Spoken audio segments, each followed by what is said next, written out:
Halo millennials, jumpa dengan saya Titi Soardiani. Dan saya Akbar Wirawan. Tentunya di Cyber World, Be smart and Critical critical Thinking, thinking. di mata milenial Indonesia TV, Matanya Indonesia. Di episode kali ini, Cyber World akan bicara mengenai tata kelola cyber di Indonesia. Dalam siaran pers nomor 144-HM-Kominfo-04-2021, Selasa 27 April 2021 tentang Kominfo dukung multi-stakeholder siapkan tata kelola internet untuk transformasi digital Asia Tenggara. Internet menjadi medium yang memungkinkan setiap pengguna, baik individual, komunal, ataupun institusional, dapat berkomunikasi dan bertransaksi hingga lintas batas negara. Sebagai sebuah jaringan terdistribusi global, keberadaan internet bersifat otonom dan saling terhubung secara sukarela tanpa ada badan pengatur utama. Dalam laporan Ekonomi C 2020, di kawasan Asia Tenggara terjadi lonjakan penggunaan layanan digital untuk keperluan e-commerce dan pembayaran online akibat pandemi COVID-19. Bahkan pada tahun 2020 terdapat penambahan signifikan hingga 40 juta orang pengguna pertama internet di 6 negara kawasan Asia Tenggara, yaitu Singapura, Malaysia, Indonesia, Filipina, Vietnam, dan juga Thailand. Saat ini jumlah total pengguna internet di negara-negara tersebut telah mencapai 400 juta orang, atau hampir 70% dari populasi. Tentu saja baik dari perilaku penggunaan hingga jumlah penggunanya, internet di kawasan Asia Tenggara memiliki dinamika dan problematika tersendiri dalam tata kelola. Oleh karena itu, keberadaan tata kelola internet yang transparan, akuntabel, dan profesional dengan pendekatan pemangku kepentingan majemuk atau multi-stakeholders menjadi makin relevan dan signifikan sebagai bagian wacana dan implementasi kebijakan berkaitan dengan internet. Betul banget, semakin meningkatnya pengguna internet tentunya tata kelolanya pun harus lebih mumpuni, semakin mumpuni ya Bar ya. Betul banget, perkembangan teknologi ini kan memberikan banyak banget celah-celah kerawanan teknologi ya, jadi pengelolaan cybernya juga harus seimbang begitu kan. Tapi sih sejujurnya aku sebagai milenial masih agak awam tentang apa itu tata kelola cyber di Indonesia. Dan dalam episode ini kami akan berbincang dengan Bapak Samuel Abrijani Pangarpan, BSC. Beliau adalah Direktur Jenderal Aplikasi Informatika Aptika Kemenkominfo. Silahkan rekan Akbar. Perkembangan teknologi dan informasi di era digital membawa dampak positif yang cukup signifikan dalam kehidupan masyarakat. Aliran informasi yang semakin cepat serta berbagai macam inovasi teknologi yang memudahkan menjadi gambaran positif dari kemajuan teknologi dan informasi. Meski demikian, kemajuan tersebut juga patut diwaspadai karena ancaman terhadap keamanan siber juga terus bertransformasi. Mulai dari informasi bohong atau hoax hingga pencurian data pribadi menjadi ancaman serius terhadap masyarakat. Kominfo mencatat sejak 23 Januari 2020 sampai 10 Maret 2021, masih ada 1.470 isu hoax yang terkait COVID-19 yang tersebar di berbagai platform media sosial. Selain itu, kejahatan siber seperti pencurian data pribadi terjadi sekitar 7 kali sepanjang tahun 2020 lalu. Fenomena ini membuktikan bahwa ancaman terhadap keamanan siber tidak bisa dipandang sebelah mata.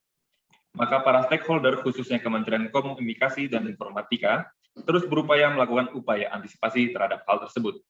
Untuk membahasnya lebih dalam, saat ini saya sudah terhubung dengan Bapak Samuel Abrijani Pangarpan, selaku Direktur Jenderal Aptika Kemenkominfo. Untuk membahas, ini kan kita episode kali ini akan membahas mengenai tata kelola siber, Pak. Untuk memulai pertanyaan, saya akan mengawali dari kan banyaknya menjelang masuknya era digital kali ini, banyak sekali informasi beredar luas mengenai salah satunya yaitu hoax. Nah, di Indonesia ini apa sih Pak yang sebenarnya menyebabkan beredarnya informasi hoax ini secara masif, Pak? Ya, mungkin kita sebelum ke sana saya ingin menjelaskan sedikit terkait karakteristik dari ruang digital itu sendiri. Jadi ruang digital ini memang tersambung dengan berbagai jaringan yang ada di dunia. Jadi sifatnya borderless.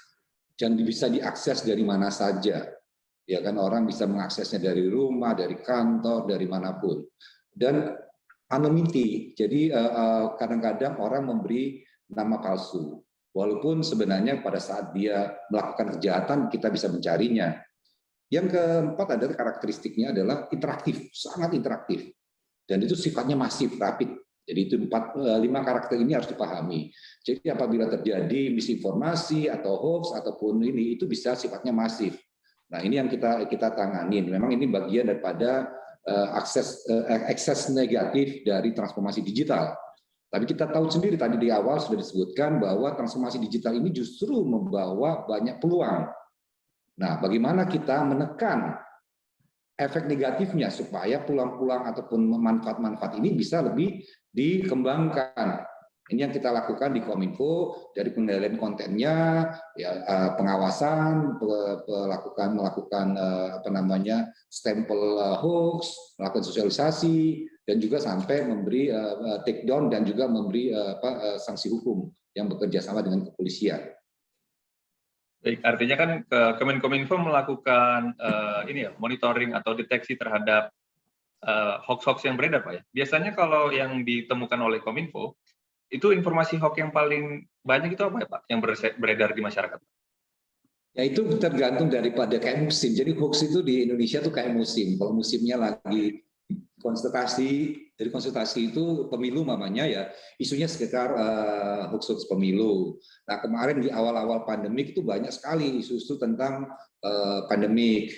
Nah ini yang kita tangani. Jadi memang tergantung. Habis itu ada penipuan juga ada, isu-isu yang meresahkan masyarakat banyak juga.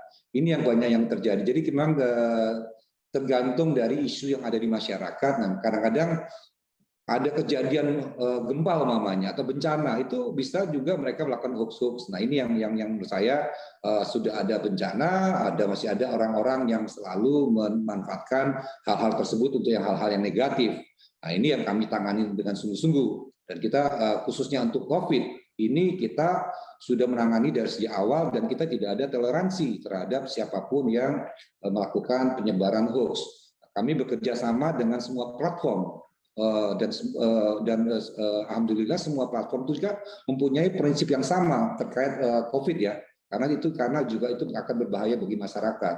Jadi ada isu yang tentang vaksin lah, isu tentang virus itu sendiri lah. Nah ini yang kita tidak mau ada kesimpang siuran informasi di masyarakat yang akhirnya membuat masyarakat lebih cemas. Karena COVID itu sendiri sudah mencemaskan, apalagi diberi dengan info-info yang sangat merugikan masyarakat. Nah, ini kita akan tangani dengan sangat serius, dan itu beberapa juga sudah ditangani oleh kepolisian karena itu juga mengganggu ketertiban di masyarakat. Nah, itu kan tadi kalau tentang isunya tergantung dari situasi di masyarakat banyak sekali, dan ada hal-hal yang sebenarnya sepele, akhirnya cuma kita stempel, kita lakukan sosialisasi. Tapi kalau sudah membahayakan, kita take down. Tapi kalau sudah melanggar hukum, kita lakukan namanya tindakan hukum. Dan itu akan diproses oleh kepolisian. Berarti tidak jarang juga ditemukan kalau penyebaran hoax itu sering berkaitan adanya kepentingan, Pak. Entah itu kepentingan politik atau mungkin kepentingan apapun. Ya itu sangat, memang ada politik, ideologis, ada juga ekonomi. Hanya untuk mendapatkan yang namanya likes ataupun untuk mendapatkan viewer. Nah, itu juga. Padahal mereka lupa di yang namanya platform itu tidak pernah memberikan imbalan, walaupun viewernya besar, tidak akan memberikan imbalan kalau untuk hal-hal yang negatif. Nah, itu buat apa kita membuat hal itu, hal-hal kayak gitu ya? Karena tidak menguntungkan kita, dan kita bisa menjadi malahan itu menjadi catatan kita di ruang digital, karena apapun yang kita posting di ruang digital itu susah untuk dihapus. Pak Semi, dari berbagai platform yang sudah diajak kerjasama oleh Kominfo, biasanya platform media sosial mana Pak yang paling banyak menjadi wadah untuk penyampaian informasi hoax? Sebenarnya hoaxnya itu sama semua, ada di Facebook, ada di Twitter.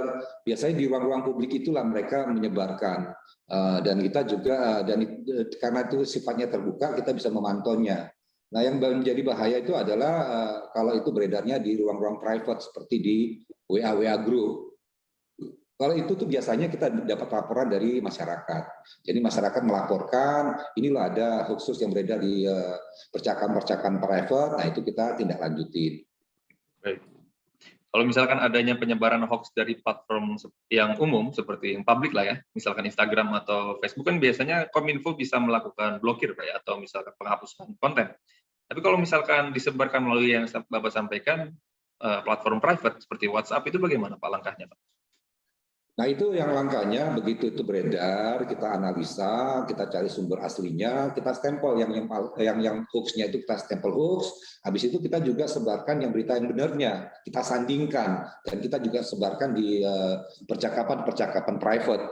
Nah, itu kalau untuk yang konten-konten ada negatif ataupun melanggar ke undang-undang ada di platform, mereka biasanya take down. Tapi kalau itu sifatnya website itu kita blokir. Kalau website diblokir. Tapi kalau misalkan penyebarannya berupa akun, Pak, karena WhatsApp kan bentuknya akun perorangan, gitu, Pak. Itu dia tadi kalau akun itu kan kita nggak tahu siapa yang menyebarkan kalau sudah menjadi pembicaraan. Nah, akhirnya kita mendiseminasikan kepada masyarakat. Nah, ini jadi itulah yang kita lakukan. Jadi sifatnya seperti himbauan, Pak. Sifatnya lebih kepada himbauan.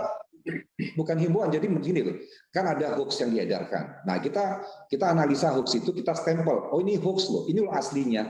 Nah, kita carikan sumbernya. Nah, akhirnya masyarakat bisa menganalisa sendiri, dan ini akan membangun kecerdasan di masyarakat.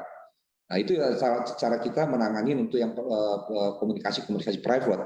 Ini yang susah untuk kita lakukan. Nah, tapi saya lihat selama ini partisipasi masyarakat sangat tinggi. Buktinya sampai ke kami untuk kami lakukan klarifikasi dan juga disebarkan oleh masyarakat itu sendiri. Jadi ini memang menangani hoax ini sangat penting, mengajak juga partisipasi masyarakat karena ini juga akan merugikan masyarakat. Pertama, umpamanya beritanya sudah hoax negatif, tidak ada manfaat buat kita. Masyarakat sekarang sudah mulai cerdas. Kalau kita menerima berita ataupun video ataupun gambar itu kan mengurangi kuota kita. Apalagi kita nyebarin mengurangi kuota kita, nggak ada manfaatnya buat apa. Akhirnya mereka nggak ngapain lah gitu. Jadi memang masyarakat juga seringkali turut berpartisipasi, Pak, ya. Mereka melakukan pelaporan konten-konten ini hoax atau bukan begitu, Pak, ya? Atau bagaimana, Pak, biasanya? Ya itu karena kan kita punya mekanisme pelaporan dari masyarakat, itu bisa diakses lewat website kita atau aplikasi kita, namanya ada websitenya, saya lupa, konten negatif atau lapor konten gitu .id. Nah itu ada, jadi kita kasih mekanismenya, dan kita juga punya yang namanya akun-akun lewat Facebook, mereka bisa melaporkan di akun Facebooknya Kominfo, Twitternya, jadi ada mekanismenya. Aduan konten, namanya aduankonten.id, itu ada websitenya. Tapi juga bisa dilaporkan lewat akun-akun sosial media. Kominfo, Pak? Iya, punya Kominfo itu. Dari informasi yang saya terima kan bahwa Kominfo juga memiliki sistem, Pak, berupa artificial intelligence untuk menyisir atau menyortir informasi yang berupa hoax. Sejauh ini bagaimana, Pak, pandangan Bapak mengenai sistem tersebut? Apakah sudah terbilang efektif atau belum? Kalau untuk hoax itu harus dianalisa. Jadi kita mengumpulkannya. Jadi biasanya mesin crawling namanya. Crawling itu kan mengumpulkan data, bisa dianalisa. Nanti baru ada analisnya. Oh ini hoax atau ini bukan. Itu kalau itu cara kerjanya. Jadi memang pencariannya secara artifisial. Jadi kita maksudnya mesin bisa membantu karena kan konten di internet itu tiap harinya itu ada miliaran konten-konten baru, makanya kita perlu bantuan mesin supaya waktu memilah konten ini bisa lebih cepat. Tapi habis itu tetap harus dilakukan analisa oleh analisa kita untuk melakukan verifikasi.